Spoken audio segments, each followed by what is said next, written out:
Hey, third grade. Today, you guys are going to be reviewing for your test tomorrow. Okay, so I have some questions for you guys that you guys are going to answer. There are 1, 2, 3, 4, 5, 6, 7 questions. Okay, there are 7 questions for you guys to answer by yourself. And then I do include a video for you guys to check your work. Now, please, please, please answer these questions first.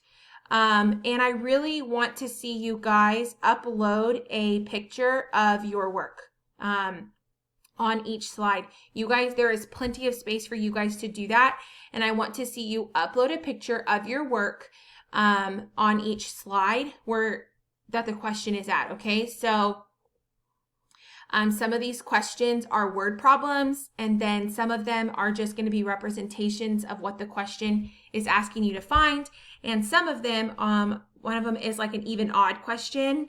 Remember, we did even odd at the beginning of this unit, so it's going to come back, and you're going to be asked a question on it tomorrow on your test, and then you're also going to be asked representing. So what does it look like to represent the problem, and identifying which strip diagram represents the problem. Okay, so please, please, please answer all of these questions and then go watch the video to check your work.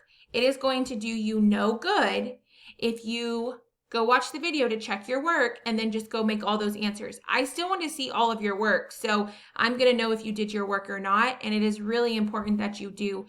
Those of you who are in Miss Mays' class, you guys will know if she will know if you guys did your work or not, because you're going to be uploading a picture of your work to each slide. Okay.